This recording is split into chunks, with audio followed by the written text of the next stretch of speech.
Reidel. Now, on 710 WOR.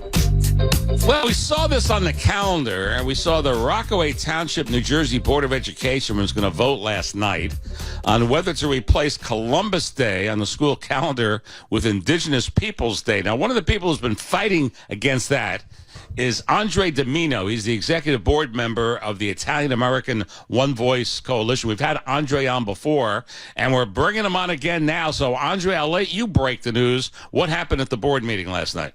Yes, Len, it is breaking news. Last night on a 5-2 vote, we got Columbus Day preserved in Rockaway Township School Board, and that was after a 9-0 vote at the Township Council meeting. So on both areas, Columbus Day has been preserved in Rockaway Township. Well, can I say Mazel Tov, or is that not appropriate for an Italian deal? I'll take it, Len. So how did you swing it in the end, Andre? How did you pull this off?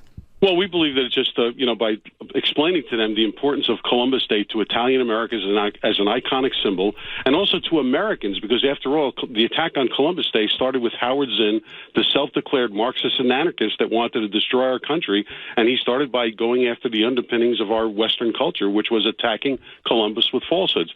And we're just glad that the people on that board listened to us, and a couple of them changed their votes, because you remember it was last month when I was on your show with a 3-3 vote where the Indigenous Peoples Day was preserved, and now we got breaking news where we've reversed that last night, thanks to the people on the board that changed their position, and we appreciate that. Well, you still have two that voted against it. Could that number grow as we go forward here? I guess it's possible, but this is a warning that we're not going to sit back and let this happen. We've done this now in a number of school districts and a number of towns.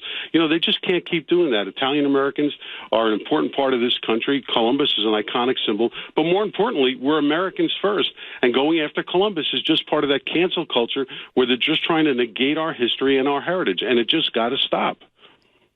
Andre, what I don't understand is I think you can have both kind of days. I mean, Sure. We should always have Columbus Day. We should celebrate the Italian-American heritage that has contributed so much to our culture. But we also should be able to celebrate Indigenous people and Native Americans. Why do you have to have one against the other?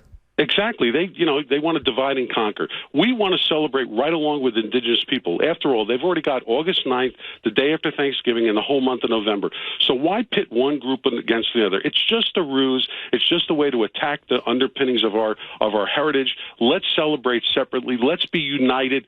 Don't divide us. Hey, Andre, we're on with Andre DiMino, executive board member of the Italian-American One Voice Coalition.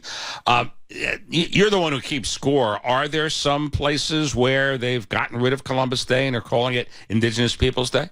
Well, yes, unfortunately, there's I think 6 states. There's a bunch of cities and school districts where that's happened across the country. But, we've got our organization as members across the country, and they notify us about these things. And we take action where we can and support local people when they try to get a change. You're right. We've lost some battles. We don't want to lose the war, though. And that's why we've got to go after this every place that this occurs. We even have the landmark federal lawsuit that we filed in West Orange, New Jersey, because Italian Americans are a recognized group under the 14th Amendment, and you can't substitute one group over another. That's pure discrimination under the 14th Amendment. So we do what we have to do to fight to bring this to the sense that it is. Unfortunately, people are indoctrinated. People have been brainwashed by Howard Zinn and others that are trying to change our country, and we can't let that happen. Hey, Andre, any chance for a John Gotti Day? Not as far as we're concerned, believe me. And unfortunately, that's another stereotype that we've got to live down all the time. Yeah, you do. It's true. I know it's Andre, true. smack him down. That was totally inappropriate on Riedel's part. Michael, that was inappropriate. You wouldn't do that to anybody else on your station, so don't do it to us. And that is kidding. I'm kidding, Andre. I'm kidding. I'm kidding. Well, we're not so sure. Thanks, Andre. Hey, Andre, thanks. You've been a good friend to the program. Keep up the good fight. Andre DiMino, Absolutely. executive board member of the Italian-American One Voice Coalition. Good victory. Thank you, Len. Thanks, Andre. All right. Take care. Thanks, Andre. Bye-bye.